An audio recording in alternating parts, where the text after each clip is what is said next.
Assalamualaikum warahmatullahi wabarakatuh.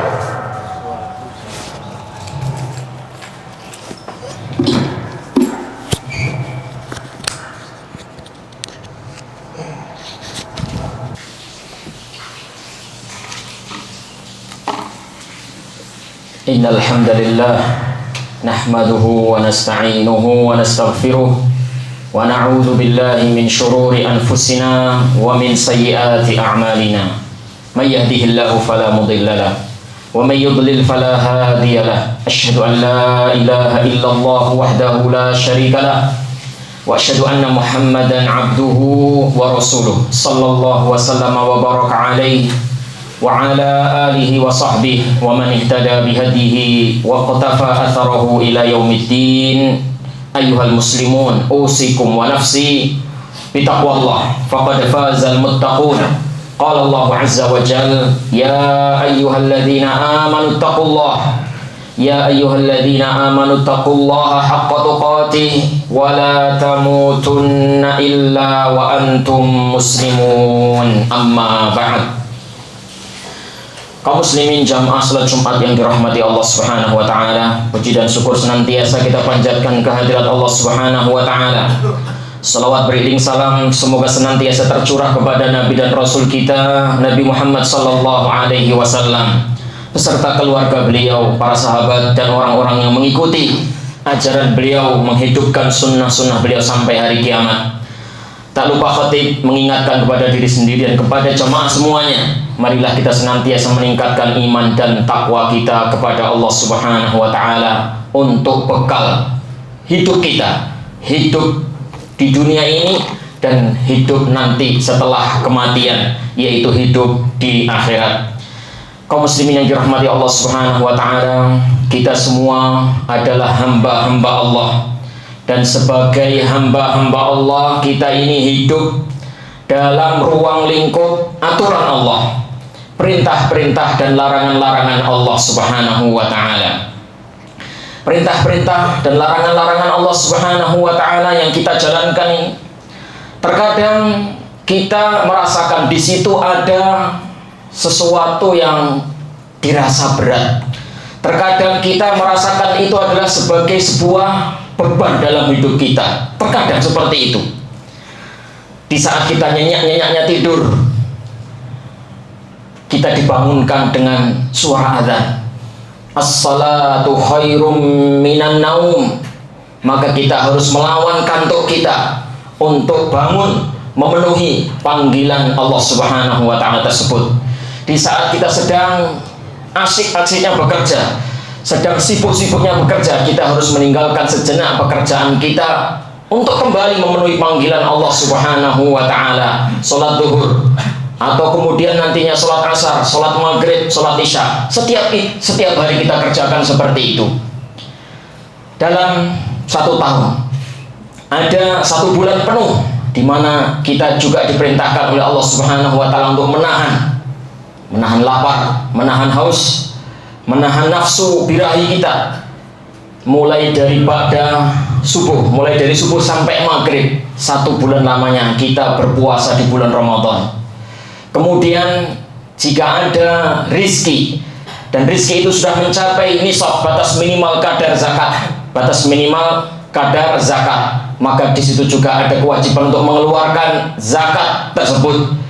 Ini adalah beberapa perintah, beberapa syariat dari Allah Subhanahu wa ta'ala kepada kita yang terkadang kita ini merasakan di situ ada beban, merasakan di situ ada sesuatu yang berat. Maka kaum muslimin yang dirahmati Allah Subhanahu wa ta'ala, bagi siapa saja yang merasakan beban tersebut, bagi siapa saja yang merasa di situ ada sesuatu yang dirasa berat, maka ada baiknya dia merenungkan, dia memahami, dia memasukkan ke dalam hati dia 3 perkara berikut ini. Ya, hendaknya dia selalu mengingat-ingat 3 perkara berikut ini. Yang pertama, yaitu kaum muslimin yang dirahmati Allah Subhanahu wa ta'ala, bahwasannya perintah-perintah Allah Subhanahu wa ta'ala itu sebenarnya sedikit. Ini yang harus kita ingat-ingat selalu. Perintah-perintah Allah Subhanahu wa ta'ala itu adalah sangat sedikit. bisa kita renungkan, bisa kita lihat kembali. Perintah sholat misalnya. Perintah sholat dalam sehari semalam Allah Subhanahu wa ta'ala hanya mewajibkan 5 waktu saja. Satu waktu dikerjakan hanya 10 menit. 5 waktu 50 menit. Anggap saja 1 jam. Dari 24 jam sehari semalam kita mengerjakan sholat hanya 1 jam saja. Masih ada banyak sisa 23 jam. Itu untuk mengurusi dunia kita, untuk bersenang-senang dengan anak, dengan istri, untuk bekerja, untuk makan, untuk minum, untuk tidur, dan lain-lain. Hanya 1 jam saja untuk sholat wajib 5 waktu. Bukankah ini adalah sesuatu yang sebenarnya sangatlah sedikit? Kemudian bayangkan juga puasa Ramadan. Puasa Ramadan 1 bulan lamanya. Dalam 1 tahun ada 12 bulan. Dari 12 bulan itu hanya 1 bulan saja yang kita diwajibkan untuk berpuasa. 1 bulan saja, berarti masih ada 11 bulan tidak wajib puasa. Ada 11 bulan tidak wajib puasa, yang wajib puasa hanya 1 bulan saja. Itu pun Anda tidak menahan lapar, tidak menahan haus, tidak menahan keinginan untuk berkumpul dengan istri. Mulai itu pun Anda tidak menahan lapar dan haus sampai seharian penuh, tidak. Dari ba'da subuh sampai ba'da maghrib, dari subuh sampai maghrib. Setelah maghrib Anda boleh makan, Anda boleh minum. Ini adalah sesuatu yang kalau kita renungi sebenarnya juga sangat sedikit.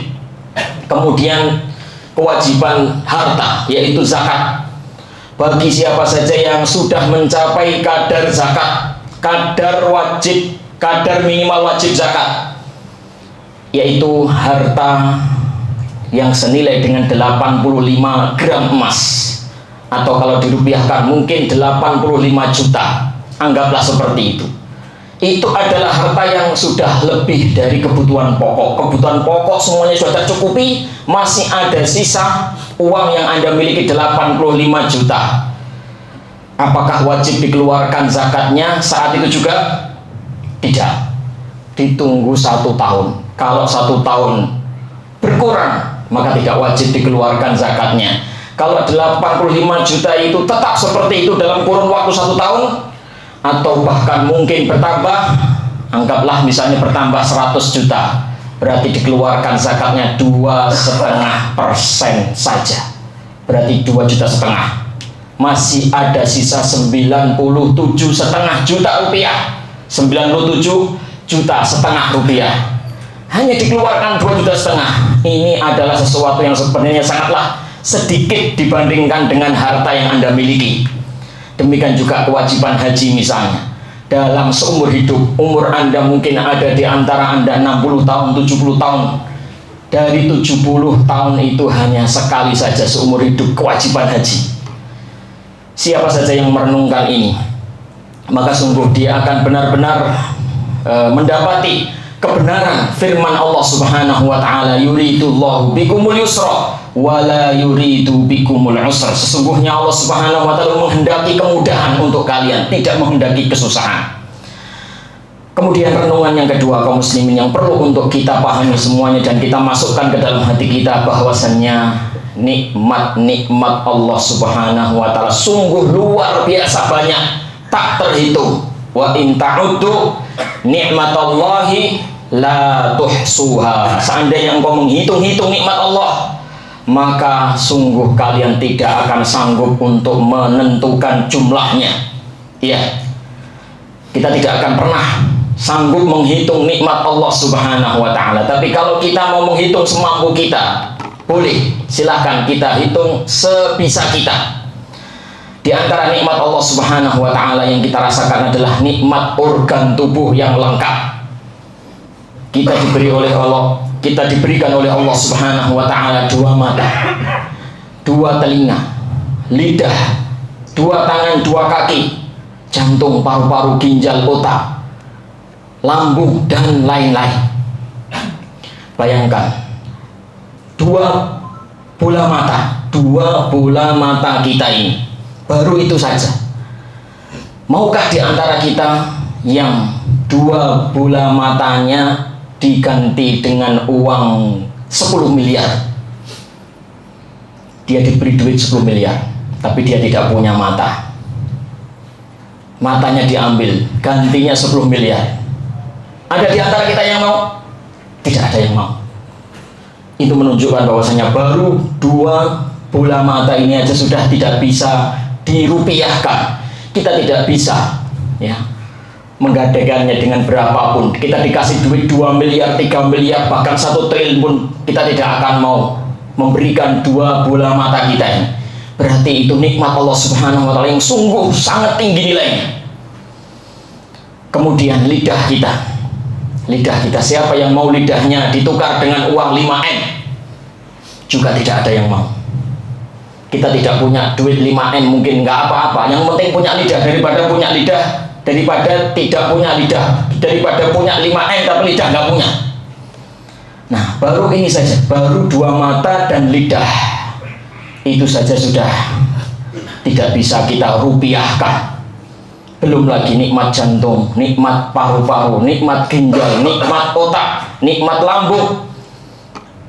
Kemudian perhatikan juga nikmat pernapasan. Setiap hari, setiap detik, setiap saat kita bernafas, menghirup udara dari Allah Subhanahu wa taala gratis, tidak dipungut biaya sepeser pun.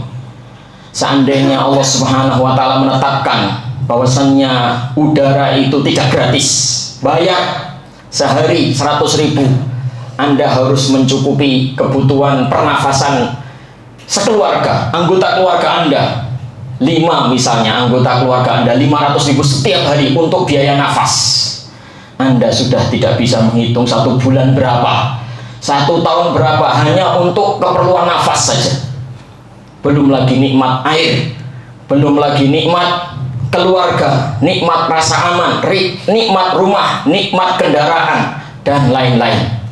Sungguh nikmat-nikmat itu kaum muslimin yang dirahmati Allah Subhanahu wa taala tidak akan pernah bisa kita bayar. Dengan ibadah kita sebanyak apapun tidak akan bisa kita bayar. Oleh karena itu Rasulullah Shallallahu alaihi wasallam ibadah sholat malam panjang sekali. Saking panjangnya sampai kaki beliau itu pecah-pecah. Ditanya oleh istri beliau, wahai Rasulullah, Anda ini adalah orang yang sudah diampuni dosa-dosa Anda yang lalu maupun yang akan datang. Kenapa lagi Anda beribadah sebegitu panjang? Perhatikanlah jawaban Rasulullah Shallallahu alaihi wasallam. Beliau bersabda, afala akunu abdan syakura. Tidakkah sepantasnya aku menjadi hamba Allah yang bersyukur? Ya, di sini Rasulullah mengajarkan kepada kita bahwasanya urusan ibadah bukan hanya urusan mencari pahala. Urusan ibadah bukan hanya urusan mencari surga, bukan hanya urusan mencari ampunan.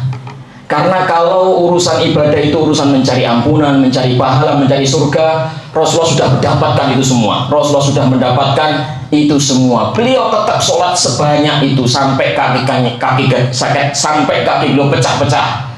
Beliau ingin mengajarkan kepada kita bahwasannya ibadah itu adalah salah satu wujud kita itu bersyukur kepada Allah Subhanahu wa taala, berusaha untuk mensyukuri nikmat Allah semampunya. Walaupun sebenarnya tidak akan pernah bisa ibadah-ibadah kita ini untuk membayar semua nikmat-nikmat Allah Subhanahu wa taala. Barakallahu li wa lakum fil Qur'anil azim.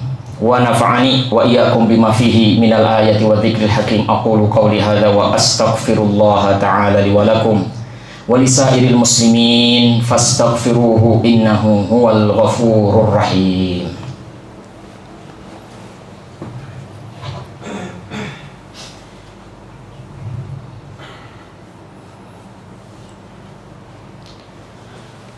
Alhamdulillah hamdan katsiran thayyiban mubarakan fihi kama yuhibbu rabbuna wa yardah. Asyhadu an la ilaha illallah wa asyhadu anna Muhammadan abduhu wa rasuluh sallallahu wasallam wa baraka alaihi wa ala alihi wa sahbihi wa man ihtada bihadihi ila yaumiddin. Ayyuhal muslimun, usikum wa nafsi bitaqwallah faqad fazal muttaqun. Amma ba'd. Kaum muslimin yang dirahmati Allah Subhanahu wa taala, perkara yang ketiga adalah bahwasanya kita semua ini punya cita-cita besar. Cita-cita kita semuanya yang kita idam-idamkan, yang kita impi-impikan, kita nanti itu bisa hidup selamat dan sukses, bukan hanya dunia saja, tapi juga akhirat. Kesuksesan itu bernama surga. Itulah keinginan kita kaum muslimin yang dirahmati Allah Subhanahu wa taala. Dan bahwasanya surga Allah Subhanahu wa taala itu bukanlah sesuatu yang murah. Rasulullah sallallahu alaihi wasallam bersabda, "Ala inna sil'atallahi ghaliyah. Ala inna sil'atallahi hiyal jannah." Ketahuilah barang dagangan Allah itu tidak murah. Barang dagangan Allah itu mahal. Apa itu? Barang dagangan Allah Subhanahu wa taala, ketahuilah dia adalah surga. Sesuatu yang mahal sudah semestinya diperjuangkan, dicari dengan penuh pengorbanan, tidak dengan memanjakan diri, tidak dengan bersantai-santai. Jangankan perkara surga, perkara kenikmatan-kenikmatan dunia, rumah mewah, mobil mewah, kita tidak bersantai-santai untuk bisa mendapatkannya, tidak dengan memanjakan diri. Kita butuh perjuangan dan kita butuh berkorban. Itu untuk dunia. Surga jauh lebih besar, jauh lebih mahal daripada kenikmatan-kenikmatan yang kita rasakan di dunia ini. Allah Subhanahu wa taala telah menceritakan bagaimana pengorbanan orang-orang terdahulu di dalam mengejar cita-cita mereka surga. Am hasibtum an tadkhulul jannah walamma ya'tikum mathalul ladzina khalu min qablikum massathumul ba'sa wa dharra wa zulzilu hatta yaqula ar-rasul wal ladzina amanu ma'ahu mata nasrullah. Apakah kalian mengira akan masuk surga? Apakah kalian mengira akan masuk surga padahal belum datang kepada kalian ujian yang menimpa seperti menimpa orang-orang sebelum kalian? Sungguh orang-orang sebelum kalian itu ditimpa dengan penderitaan, dengan kesusahan, dikoncang dengan berbagai macam goncangan. Sampai-sampai para rasul dan pengikut-pengikutnya berkata, mata nasrullah, kapan pertolongan Allah itu datang? Kapan pertolongan Allah itu datang? Ini adalah kalimat yang muncul dari orang yang sudah kenyang dengan penderitaan, dengan kesusahan. Hingga dia pun merindukan kemenangan itu, hingga dia merindukan kebahagiaan itu. Saking banyaknya penderitaan dan kesusahan yang dirasakan. Itulah gambaran umat-umat sebelum kita di dalam menggapai surga.